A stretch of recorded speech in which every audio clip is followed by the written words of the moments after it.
तो स्वागत है आप सबों का हमारे इस YouTube प्लेटफॉर्म साइंस किडा प्लस पे, जो कि हम लोगों ने पिछले क्लास में काइनेमेटिक्स पढ़ा था। ठीक है, तो आज हम लोग पढ़ने जा रहे हैं डायनेमिक्स का पार्ट 2, जो कि हम लोग डायनेमिक्स पार्ट में हम लोगों ने पढ़ा था। फर्स्ट पार्ट 1 में बल तथा गति के नियम के बारे में जो भी क्वेश्चन थे उससे, और आज हम लोग पढ़ने जा रहे हैं गुरुत्वाकर्षण और दाब के बारे में, जो कि क्लास 9th बिहार बोर्ड का सिलेबस के अकॉर्डिंग है। ठीक है, तो हम लोग देखते हैं आज इस सेशन के माध्यम से जो भी इस चैप्टर के बेसिक टू एडवांस क्वेश्चन है उसको डील करेंगे। ठीक है, तो आप लोग रेडी हो जाएं क्वेश्चन के लिए। ठीक है, तो क्वेश्चन की तरफ चलते हैं हम लोग। क्वेश्चन कह रहा है गुरुत्वाकर्षण बल का एसआई मात्रक क्या है। तो कोई भी बल हो उसका एसआई मात्रक जो होता है हम लोगों के पास चल के आता है, जो कि हम लोग का न्यूटन होता है। ठीक है, तो हम लोग नेक्स्ट क्वेश्चन देखते हैं। ठीक है, कहता है क्वेश्चन नेक्स्ट हम लोग के पास, पृथ्वी का वह बिंदु जहां गुरुत्व बल सबसे कम होता है। यदि हम लोगों का देखा जाए, ठीक है, यदि हम लोग देखें इस यहाँ पे, ठीक है, तो मान लीजिए ये हमारा सर्कल जो है, ठीक है, ये हमारा एक तरह से पृथ्वी है। ठीक है, पृथ्वी है, और ये जो इसका एंडिंग पॉइंट है ये हमारा क्या है, तो ध्रुव है, और यहाँ भी क्या है, ध्रुव है। ठीक है, तो एक है उत्तरी ध्रुव, ठीक है, नॉर्थ, और एक है साउथ ध्रुव। तो यहाँ दोनों ध्रुवों पे जो होता है जी का मान, दोनों ध्रुव पे यदि हम लोग दोनों ध्रुव की बात करें तो दोनों ध्रुवों पे जी का मान जो होता है, जी का वैल्यू जो होता है मैक्सिमम होता है। क्या होता है, मैक्सिमम होता है। और जैसे ही हम लोग नीचे जाएं, ठीक है, जैसे ही हम लोग नीचे जाते हैं इसके, ठीक है, तो हम लोग जैसे ही इसके नीचे जाएंगे तो भी जी का मान क्या होता है, ड्रॉप करता है। और यदि इधर से भी नॉर्थ साउथ से भी अंदर की ओर जाए तो जी का मान यहाँ भी क्या होता है, ड्रॉप करता है। ठीक है, और यदि इक्वेटर लाइन पे देखें यानी कि विषुवत रेखा पे लेके जाए तो यहाँ पे जो होता है, यहाँ पे विषुवत रेखा पे जी का मान 0 होता है। ठीक है, सबसे मिनिमम विषुवत रेखा पे होता है। इस लाइन को हम लोग बोलते हैं, इस लाइन को हम लोग बोलते हैं कौन सा लाइन, विषुवत रेखा। ठीक है, और ये क्या हुआ, ध्रुव। ये सब हमारा क्या है, ये सब हमारा ध्रुव है। तो चलते हैं, क्या कर रहा है क्वेश्चन, सब पृथ्वी का वह बिंदु जहां गुरुत्व बल सबसे कम, तो जी का मान 0 होता है कहाँ पे, तो यहाँ इस लाइन को क्या बोलते हैं, विषुवत रेखा। तो हम लोग का आंसर क्या हो जाएगा, विषुवत रेखा। ठीक है, नेक्स्ट क्वेश्चन देखते हैं हम लोग। कहता है गुरुत्वाकर्षण स्थिरांक जी का मान क्या होता है। तो हम लोग जानते हैं कि गुरुत्वाकर्षण स्थिरांक जो आता है कैसे आया, तो हम लोग का कोई दो पिंड है, ठीक है, सेट वन नट, तो कोई भी दो पिंड है, मान लिया जाए कि ये हमारा एक पिंड है, ठीक है, और एक कोई और मान लेते हैं, कोई पिंड है। ठीक है, इसका मान लेते हैं द्रव्यमान m1 है, ठीक है, बड़ा मान लेते हैं m1, और इसका मान लेते हैं m2। ठीक है, और मान लेते हैं कि इसके बीच का जो रेडियस है, ठीक है, बीच का जो रेडियस है मान लेते हैं कितना है, r है। तो कहता क्या है हमारा गुरुत्वाकर्षण का सावित्रिक नियतांक, तो ये कहता है कि ये जो है इसके बीच जो लगने वाला जो बल है, ठीक है, F फोर्स, ये क्या होता है, ये दोनों के द्रव्यमान के गुणनफल, पिंडों के द्रव्यमान के गुणनफल के समानुपाती होता है, यानी कि m1 इंटू m2। ठीक है, इक्वेशन नंबर 1 समझ ले। और उसके बाद क्या बोलता है, इस पिंडों के बीच लगा आकर्षण बल, दोनों के बीच की दूरी, तो बीच की दूरी क्या है, r है। कहता है बीच की दूरी के वर्ग के व्युत्क्रमानुपाती, तो वर्ग के व्युत्क्रमानुपाती यानी कि 1, हमारा बीच की दूरी r है तो r²। समीकरण ई हो गया हमारा 2। तो जब हम लोग ई दोनों को फाइंड आउट करते हैं, समीकरण को इक्विवेलेंट करते हैं, तो हमारा हम लोग के पास आता है F समानुपाती, ठीक है, F समानुपाती m1 into m2 upon r²। तो यहाँ पे हटाने के लिए, समानुपाती को हटाने के लिए एक हम लोग का यहाँ पाता है g, जो कि क्या होता है, गुरुत्वीय स्थिरांक या नियतांक बोलते हैं, जो फार्मूला हो जाता है g m1 into m2 upon r²। तो ये अपन लोग का ये मेन फार्मूला है। और जब हम लोग g का वैल्यू जानते हैं तो g का वैल्यू हम लोग एकदम याद रखेंगे कि g का वैल्यू कितना होता है, तो होता है अपन लोग का 6 पॉइंट, ठीक है, कितना होता है, तो 6.67 गुने 10⁻11 न्यूटन मीटर स्क्वायर प्रति kg स्क्वायर, ठीक है। तो अब हम लोग नेक्स्ट क्वेश्चन की तरफ चलते हैं। कहता है गुरुत्व बल जिस पर निर्भर करता है, तो गुरुत्व बल जानते हैं कि हम लोग किस पर निर्भर करता है। तो गुरुत्व बल जो होता है, आप देखे थे गुरुत्व बल वस्तुओं के भार पे, वस्तुओं की गति पर, वस्तुओं के द्रव्यमान और दूरी पे, जैसे कि अभी हम लोग तुरंत देखे थे ऊपर की स्लाइड में, जैसे कि ये हमारा 1 मिनट, ठीक है। जैसे कि हम लोग मान लिए थे एक पिंड ये है जैसे कि ये हम लोग मान लिए थे ये हमारा एक पिंड है और ये दूसरा हमारा पिंड दूसरा है, ठीक है। इसका द्रव्यमान m1, इसका द्रव्यमान m2, ठीक है। तो इस हम लोग का फार्मूला आया था, इसके बीच की दूरी क्या है, मान लेते हैं हम लोग r है, और इसके बीच जो लग रहा जो फोर्स है, ठीक है, लग रहा जो फोर्स है वो कितना है, वो F है। तो बोला गया था कि क्या होता है, F बराबर, यानी कि दोनों पिंडों के बीच लगा जो बल होता है दोनों द्रव्यमानों के गुणनफल के समानुपाती और बीच की दूरी के वर्ग के व्युत्क्रमानुपाती, ठीक है। तो उसमें से हम लोग को g एक कांस्टेंट आया था जो कि गुरुत्वीय स्थिरांक बोलते थे। तो टोटल फार्मूला हम लोग का आया था g m1 इंटू m2 बटा r²। तो देखिए एक्चुअली ये जो गुरुत्वीय आकर्षण जो फोर्स है वो किस पे डिपेंड कर रहा है, जो इसके एवज में जो भी यहाँ पे फार्मूला है ये जो भी है इसका फंक्शन हो जाएगा f का, यानी फोर्स किसका फंक्शन है, तो ये चीज़ तो स्थिरांक है g, ठीक है, मतलब कांस्टेंट टर्म है, वैल्यू पता ही है, ठीक है। तो m पे डिपेंड कर रहा है और r पे, m पे जो है फोर्स समानुपाती इन्वर्सली डिपेंड कर रहा है, सॉरी डायरेक्टली प्रोपोर्शनल यानी समानुपाती डिपेंड कर रहा है, और f जो है दूरी के क्या कर रहा है, इन्वर्सली डिपेंड कर रहा है, ठीक है। तो यहाँ पे बोल रहा है तो हम लोग देख लिए कि दोनों पे डिपेंड कर रहा है, द्रव्यमान पे और लंबाई पे, इसलिए इसका आंसर क्या हो जाएगा, ठीक है, हो जाएगा वस्तुओं के द्रव्यमान एवं दूरी पर, ठीक है। तो हम लोग नेक्स्ट क्वेश्चन की तरफ चलते हैं। क्वेश्चन कह रहा है, ठीक है, पढ़ते हैं। कह रहा है गुरुत्वाकर्षण बल दो वस्तुओं के बीच होता है, ठीक है। तो दो वस्तुओं के बीच क्या होता है, तो हम लोग देखें क्या बोल रहा है, पृथ्वी और वस्तु के बीच, केवल भारी वस्तुओं के बीच, सभी द्रव्यमान वाली वस्तुओं के बीच और विद्युत आवेशित वस्तुओं के बीच। तो ये गुरुत्वाकर्षण जो बल है, ठीक है, ये सभी प्रकार के द्रव्यमान वाले वस्तुओं के लिए, ठीक है, सभी प्रकार के द्रव्यमान वाली वस्तुओं के लिए लागू होता है। ब्रह्मांड में जो भी है या फिर पृथ्वी पर जो भी है सबको क्या कर रहा है, एक ना एक दूसरे फोर्स से जुड़ा हुआ है, गुरुत्वीय फोर्स से, ठीक है। तो नेक्स्ट क्वेश्चन की तरफ चलते हैं। अब क्वेश्चन हम लोग का क्या कह रहा है कि कह रहा है कि किसी वस्तु का वजन जो है, ठीक है, पृथ्वी पर वजन 60 न्यूटन है, ठीक है। तो बोल रहा है चंद्रमा पर क्या होगा, तो याद रखिएगा किसी भी वेट ऑफ जो मून है, वेट ऑफ जो मून होगा, ठीक है, मून वो क्या होगा, तो होता है पृथ्वी पे जो वजन है, ठीक है, पृथ्वी पे जो उसका वेट है उसका 1/6 हो जाएगा, ठीक है। यानी कि जो अर्थ पे जो द्रव्यमान होगा या वेट होगा तो वो मून पे क्या हो जाएगा, मून का जब भी निकालना होगा तो 1/6 कर देंगे कि किसका, वेट ऑफ अर्थ, जितना अर्थ पे वेट है उसका 1/6 कर देंगे तो वही हमारा क्या आ जाएगा, मून पे उसका वेट आ जाएगा, ठीक है। तो यहाँ पे हम लोग का क्या दिया हुआ है, तो यहाँ पे हम लोग का दिया हुआ है, क्या दिया हुआ है, तो अर्थ पे वेट ऑफ अर्थ दिया हुआ है कितना, 60 न्यूटन। तो वही हम लोग का पूछा है वेट ऑफ मून कितना होगा, तो वेट ऑफ मून कितना होगा, 1/6 कर दीजिए, वेट ऑफ क्या हो जाएगा, अर्थ। तो हम लोग सीधा सी बात है यहाँ कैलकुलेशन कर देते हैं, कितना आ जाएगा, 1/6 गुना कितना, 60 है तो 60, तो कट के कितना आ जाएगा, 10 न्यूटन, ठीक है। तो यहाँ पे आ जाएगा अपन लोग का 10 न्यूटन। तो अब हम लोग नेक्स्ट क्वेश्चन की तरफ चलते हैं, ठीक है। आगे बोल रहा है पृथ्वी पर गिरती हुई वस्तु के त्वरण को क्या कहते हैं, ठीक है।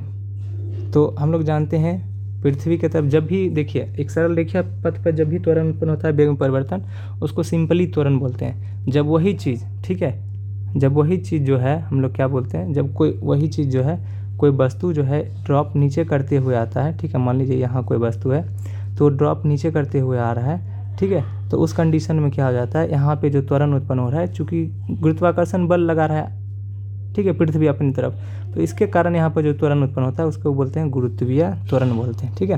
तो यहाँ पे हम लोग का क्या हो जाएगा, गुरुत्वीय त्वरण हो जाएगा, ठीक है। चलिए नेक्स्ट क्वेश्चन देखते हैं। करता है गुरुत्वाकर्षण बल कैसा होता है। तो स्वाभाविक सी बात है, गुरुत्वाकर्षण बल कैसा होता है, आकर्षण बल होता है, या क्या करता है, खींचता है पृथ्वी अपने ओर, या कोई भी पिंड अपने ओर किसी दूसरे पिंड को, आकर्षण बल है, ठीक है।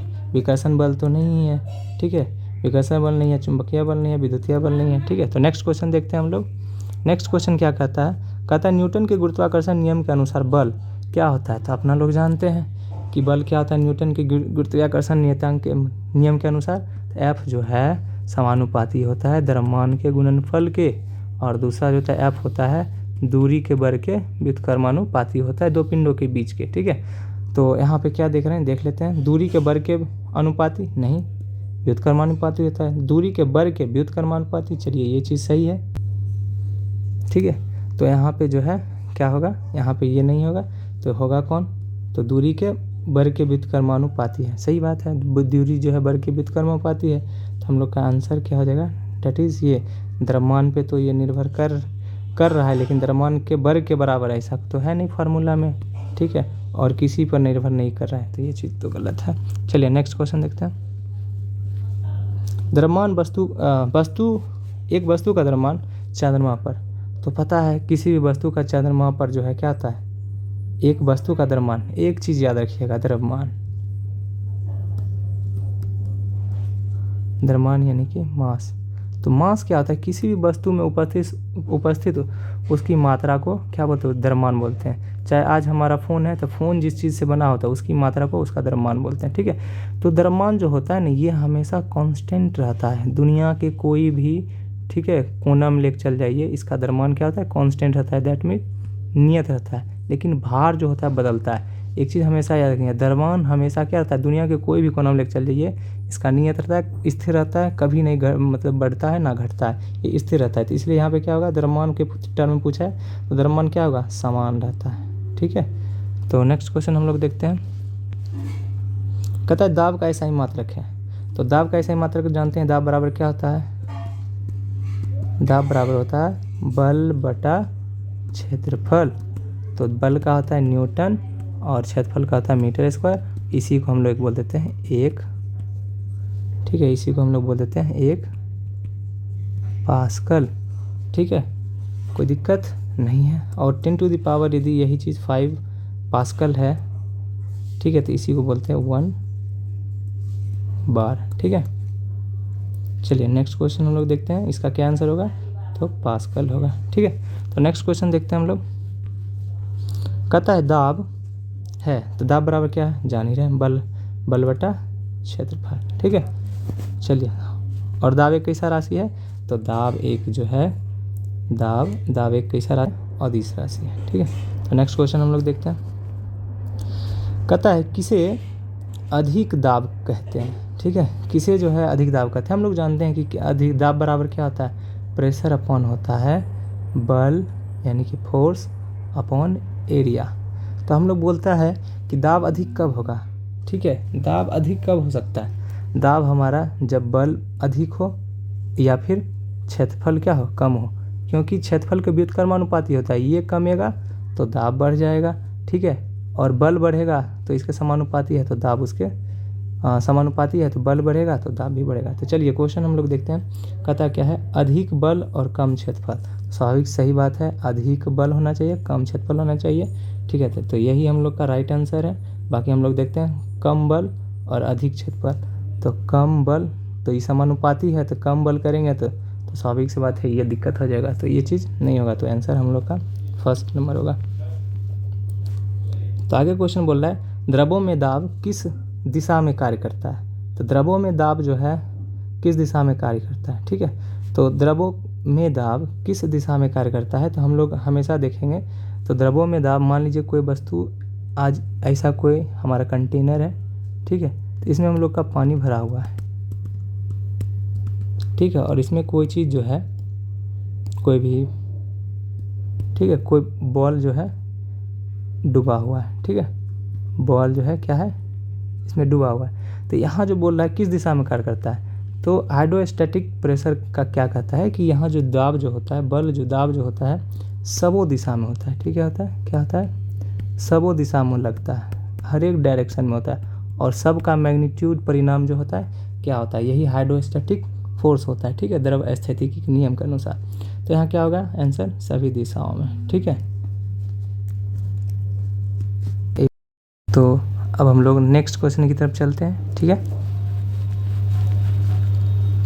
वायुमंडलीय दाब को मापने वाला यंत्र है। तो हम लोग देखते हैं वायुमंडलीय दाब को मापने वाला यंत्र कौन सा है। ठीक है, तो वायुमंडलीय दाब को मापने वाला यंत्र, तो यहाँ पे सीधा सी आंसर है हम लोग के पास बैरोमीटर है। बाकी बात है, यदि ऑप्शन हम लोग देखें तो हम लोग जानते हैं थर्मामीटर क्या करता है, ताप मापता है। गैल्वेनोमीटर क्या मापता है, अल्प विद्युत धारा, सीधा सी बात को बोल दें अल्प विद्युत। ठीक है, और स्पीडोमीटर क्या मापता है, तो स्पीड मापता है। ठीक है, तो नेक्स्ट क्वेश्चन हम लोग देखते हैं। कहता है पास्कल, 1 पास्कल इक्वल टू, ठीक है पास्कल, तो पास्कल क्या होता है पता है, ये दाब का मात्रक होता है। ठीक है, तो पास्कल बराबर क्या होता है, पास्कल हम लोग 1 पास्कल कब बोलते हैं, एक्चुअली हम लोग जानते हैं कि दाब बराबर क्या होता है, दाब बराबर हम लोग का होता है बल बटा क्षेत्रफल। तो हम लोग 1 पास्कल कब बोलते हैं, न्यूटन प्रति मीटर स्क्वायर को ही। ठीक है, 1, तो 1 न्यूटन मीटर प्रति मीटर स्क्वायर देखिए, तो 1 न्यूटन प्रति मीटर स्क्वायर, तो ये हम लोग का आंसर हो जाएगा। ठीक है, न्यूटन प्रति मीटर स्क्वायर पास्कल। ठीक है, तो नेक्स्ट क्वेश्चन देखते हैं हम लोग। कहता है क्यों लोहों की कील जल में डूब जाती है जबकि लकड़ी का टुकड़ा तैरता है। तो यहाँ देखें हम लोग बात यदि हम लोग देखें, ठीक है, तो एक ही कॉन्सेप्ट है। लकड़ी का जो घनत्व होता है, यदि हम लोग डेंसिटी ऑफ वुड देखें, ठीक है, लकड़ी, ठीक है, डेंसिटी को हम लोग किससे सूचित करते हैं, रो से। ठीक है, तो हम लोग यदि रो ऑफ, ठीक है, लकड़ी देखें, लकड़ी, और डेंसिटी किसका, डेंसिटी को रो से सूचित करते हैं। ठीक है, और किसका, तो लोहे की। ठीक है, तो ये दोनों में कंपेयर करें तो डेंसिटी किसका ज़्यादा होता है, हाई, तो इसका होता है। ठीक है, लोहा का, तो लोहा का डेंसिटी ज़्यादा होता है, तो क्या होता है, ये हमारा क्या हो जाए, डूब जाएगा, और लकड़ी का डेंसिटी कम होता है पानी की तुलना में, सारा पानी के कंपेयर में। ठीक है, तो जो पानी से क्या होता है कम होगा वो तैरेगा, फ्लोट करेगा, और जिसका पानी से क्या होगा ज़्यादा होगा वो क्या करेगा, डूब जाएगा, और ये क्या करेगा, फ्लोट करेगा। ठीक है, तो हम लोग देखते हैं इसका आंसर क्या होना चाहिए। तो लोहे की सघनता होती है, घनता अधिक होती है, सही बात है, लोहे की घनता क्या होती है, जब अधिक होती है, घनता यानी कि वही डेंसिटी। ठीक है, नेक्स्ट क्वेश्चन हम लोग देखते हैं। कहता है वह यंत्र जो द्रव में अपथन बल मांगता है। देखिए अपथन बल क्या होता है,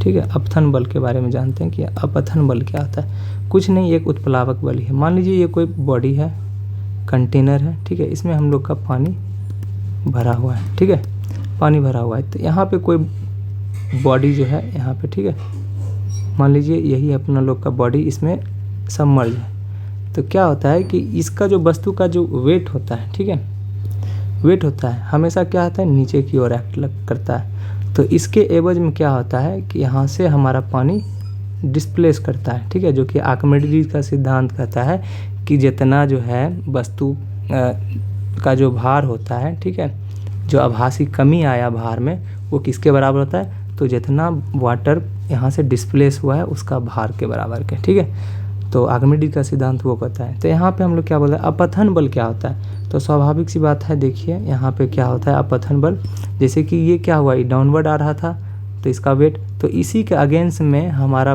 पानी भी क्या करता है, इस वेट के अगेंस्ट में एक प्रतिक्रिया बल देता है। ठीक है, यानी कि ऊपर के लिए कि नहीं हम जो है नीचे आने नहीं देंगे। ठीक है, एक ऊपरी बल कार्य करता है जो कि उसको डूबने या फिर नीचे आने से बचाता है। इसी को हम लोग बोलते हैं कौन सा, उत्प्लावन बल,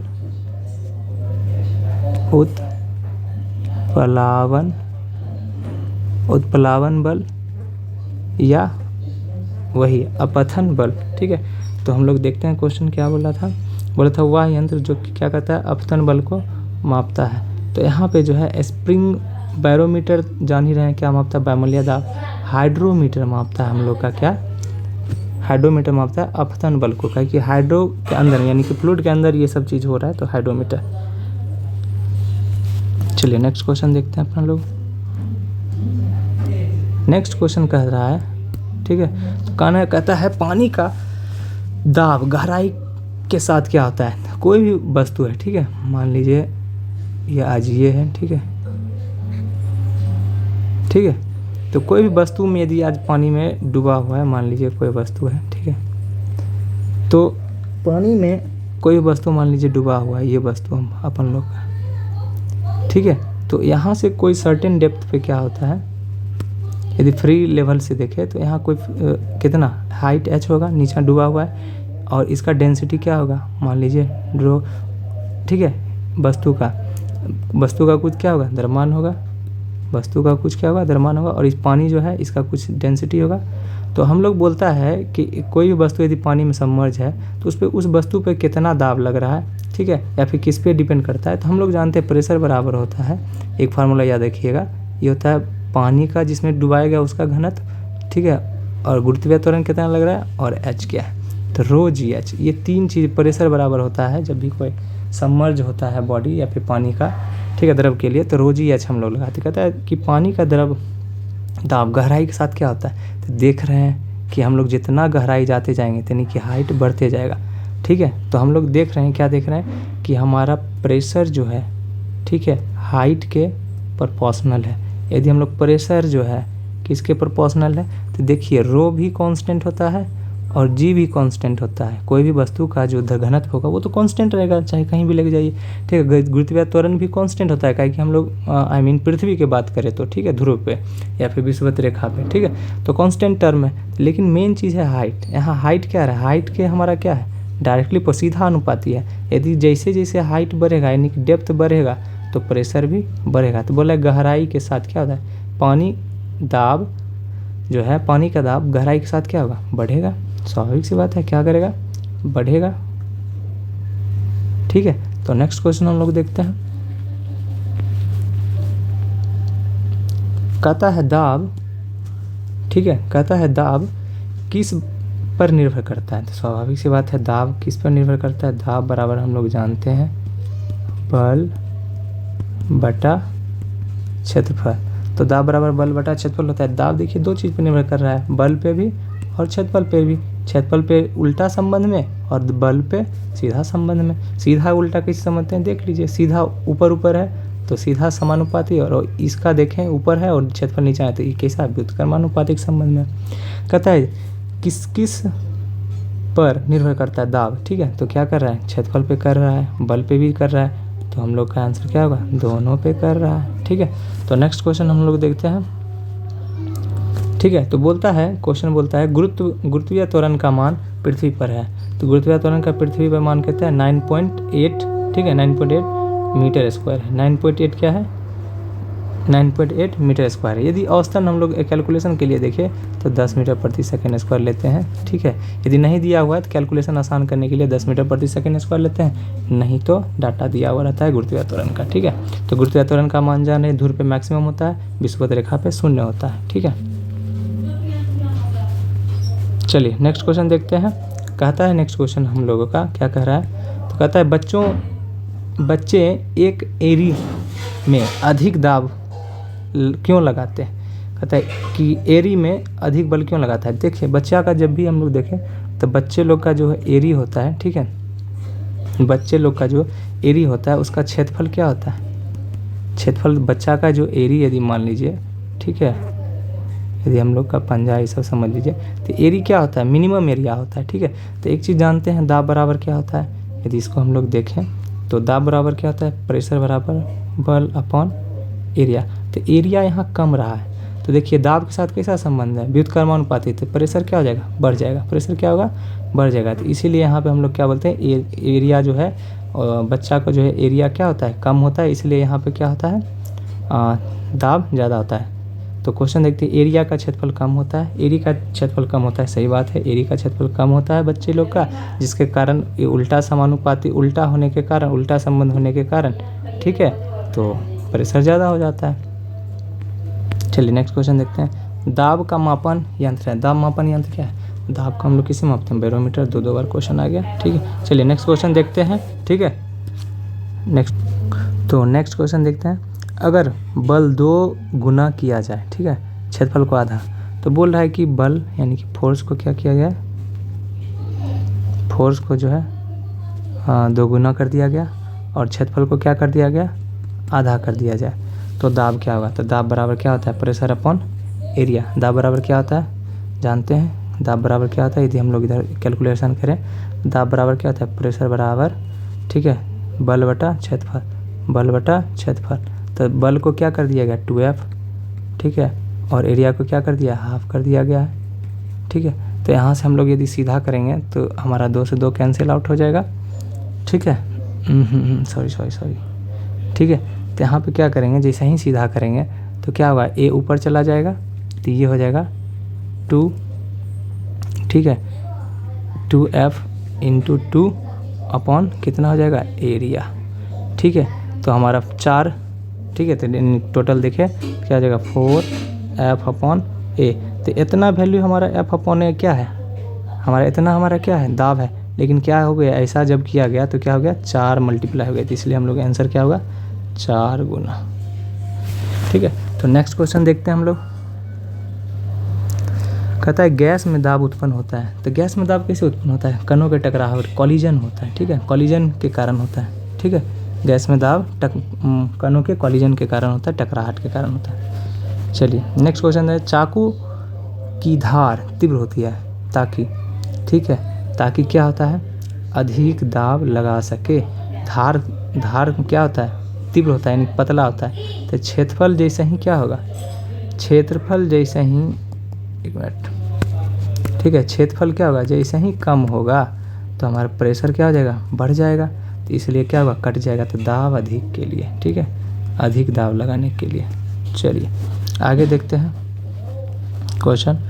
पानी में डूबने पर वजन क्या था, पानी में डूबने पर वजन क्या होता है, पानी में जैसे ही डूबेंगे तो वजन क्या होता है, घटता है। क्या होता है, घटता है, ठीक है, घटता है, घट जाता है। क्यों घटता है, आर्किमिडीज सिद्धांत के अनुसार कहा गया है कि यदि हम लोग कोई वस्तु को सबमर्ज करते हैं, ठीक है, पानी यदि डूबा, ठीक है, तो इसमें आप इस वस्तु का भार में आभासी कमी आता है। तो वो जो आभासी जो भार में कमी आया, ठीक है, वो किसके बराबर होगा, तो इतना जो यहाँ जो वस्तु गया और इसके कारण जो है, ठीक है, इसके कारण जो है पानी जितना यहाँ से क्या हुआ, डिस्प्लेस होकर जो लेयर को बढ़ाया, ठीक है, उस डिस्प्लेस यानी कि विस्थापित द्रव के भार के बराबर होगा, ठीक है।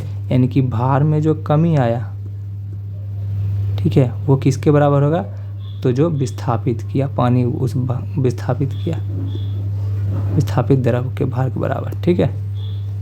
चलिए नेक्स्ट क्वेश्चन देखते हैं। कहता है क्वेश्चन, क्यों ऊंची एड़ी की चप्पल, ठीक है, से जमीन में गड्ढा बन जाता है। देखिए जब भी हीली कोई मतलब चप्पल कोई लेता है, ठीक है, यदि हम लोग देखें तो उसका क्या होता है, धीरे धीरे यहाँ आते आते यहाँ क्या होता है, एकदम नुकीला कर दिया जाता है, ठीक है। चप्पल यदि आप लोग देखेंगे, ठीक है, तो नुकीला कर दिया जाता है, हीली जिसको सैंडल बोलते हैं, ज़्यादातर लड़की लोग यूज़ करती है। तो यहाँ पर क्या होता है, एरिया क्या होता है, कम होता है। तो एरिया कम होने के कारण क्या होता है, एरिया जैसे ही प्रेशर क्या होता है, फोर्स अपॉन एरिया, एरिया कमा तो उल्टा संबंध है, तो एरिया कमा तो प्रेशर बढ़ जाएगा। तो इसलिए प्रेशर बढ़ने के कारण क्या होता है, यहाँ पे क्षेत्रफल कहता है कम क्षेत्रफल है, सही बात है, कम क्षेत्रफल होता है और अधिक दाब जनरेट हो जाता है, जिसके कारण क्या होता है, ये ऐसा होता है, ठीक है। चलिए नेक्स्ट क्वेश्चन देखते हैं। जो वस्तु तैरती है उसका घनत्व, स्वाभाविक सी बात, जो वस्तु तैर रहा है उसका घनत्व क्या होगा, कम होगा पानी की तुलना में, तभी तो जल से क्या होगा, जल से कम होता है, तभी तो ऊपर तैरेगा। जल से जहाँ ज़्यादा हो गया घनत्व तो वो डूब जाएगा पानी में, ठीक है। कहता है पृथ्वी का कौन सा भाग गुरुत्व त्वरण के लिए अधिकतम होता है। तो पता है पृथ्वी का कौन सा भाग जो होता है, ठीक है। तो यहाँ पे हम लोग पृथ्वी मान लीजिए ये है, तो हम लोग का जो दोनों साइड उत्तरी ध्रुव हो या दोनों ध्रुव हो, ठीक है, चाहे दोनों कोई भी ध्रुव हो, ठीक है, ये जो हमारा क्या है, ध्रुव है, यहाँ क्या होता है, जी का मान, यहाँ जी का मान मैक्सिमम होता है, ठीक है, क्या होता है मैक्सिमम। और विषुवत रेखा पे क्या होता है, जी का मान 0 होता है। और यहीं पे एक बात ध्यान रखिएगा, आप या तो विषुवत रेखा से नीचे आइएगा तो भी g का मान घटेगा, ठीक है, और या फिर यहाँ ऊपर जाइएगा तो भी g का मान क्या होगा, घटेगा, क्योंकि एक संबंध होता है g = gm/r²। तो यहाँ यदि हाइट बढ़ाएंगे, ठीक है, हाइट यदि ऐड करेंगे, ठीक है, एक्स्ट्रा हाइट ऊपर की ओर पृथ्वी की सतह से ऊपर लेके जाएंगे, तो एक्स्ट्रा हाइट ऐड कर रहे हैं तो क्या होगा, तो ओवरऑल ये बढ़ेगा, तो ये बढ़ेगा तो ये घट जाएगा, ठीक है। चलिए तो नेक्स्ट क्वेश्चन देखते हैं, इसका आंसर दे देते हैं। पृथ्वी का कौन सा भाग अधिकतम गुरुत्व त्वरण के लिए अधिकतम होता है, तो जानते हैं ध्रुव। चलिए नेक्स्ट क्वेश्चन कहता है जब कोई वस्तु पृथ्वी पर गिरती है तब वह किस कारण गिरती है, तो जानते हैं पृथ्वी गुरुत्वीय त्वरण के कारण, गुरुत्वीय बल के कारण। चलिए नेक्स्ट क्वेश्चन देखते हैं। कहता है गुरुत्व बल का स्वरूप कैसा होता है, तो आकर्षण होता है गुरुत्व बल, ठीक है। नेक्स्ट क्वेश्चन देखें यदि हम लोग, कहता है पृथ्वी पर किसी वस्तु का द्रव्यमान, ठीक है, 20 kg है। क्या बोल रहा है, किसी वस्तु का द्रव्यमान जो है पृथ्वी पर, मास ऑफ अर्थ 20 kg है, ठीक है। और कहता है उसका चंद्रमा पर द्रव्यमान क्या होगा, तो हम लोग जानते हैं कि द्रव्यमान जो होता है, ठीक है, मास जो होता है क्या होता है, कहीं भी लेके चलिए कांस्टेंट रहता है, नियत रहता है। तो आप पृथ्वी पर लेके चल जाइए या फिर कहीं भी लेके चल जाइए, इसका मान घटेगा ही नहीं, ये हमेशा क्या होता है 20 का 20 kg रहेगा, भार भले चेंज हो सकता है, ठीक है। चलिए नेक्स्ट क्वेश्चन हम लोग देखते हैं जो कि लास्ट क्वेश्चन है। तो हम लोग नेक्स्ट क्वेश्चन देखते हैं क्या कह रहा है कि यदि किसी वस्तु का वजन पृथ्वी पर 60 न्यूटन है, वजन की बात किया यानी कि भार का बात किया, यानी कि पृथ्वी पर वेट ऑफ अर्थ = 16 न्यूटन, ठीक है। तो चंद्रमा पर कितना होगा, अपना लोग रिलेशन जानते हैं कि वेट ऑफ मून जो होगा क्या होगा 1/6 होता है वेट ऑफ अर्थ के, ठीक है। तो हम लोग देख लेते हैं, वेट ऑफ मून निकालना है तो 1/6 कर दीजिए, तो वेट ऑफ मून = क्या हो जाएगा 1/6 × 60, तो हो जाएगा 10 न्यूटन, ठीक है। चलिए आंसर हम लोग का निकल गया, ठीक है। तो हम लोग का लास्ट क्वेश्चन था, ठीक है। तो लास्ट क्वेश्चन हम लोग का था ये। तो आज के लिए इतना ही, मिलते हैं हम लोग अब नए क्वेश्चन के साथ, नए चैप्टर के साथ, ठीक है। जो भी थोड़ा और एडवांस क्वेश्चन होगा आप लोग को टेलीग्राम के चैनल में हम लोग अपलोड कर देंगे, ठीक है, विथ सॉल्यूशन। तो आप लोग इस सेशन के बाद ज़रूर जो है टेलीग्राम के लिंक के थ्रू, ठीक है, यहाँ पे टेलीग्राम का लिंक दे दिया गया है, तो आप लोग इसके थ्रू ज्वाइन कर ले, ताकि हमारा जो भी PDF होगा, कोई भी इन्फॉर्मेशन होगा, आप लोग जुड़ जाएंगे। और इस चैनल को नए हैं तो आप लाइक, सब्सक्राइब और शेयर ज़रूर करें, ठीक है। धन्यवाद।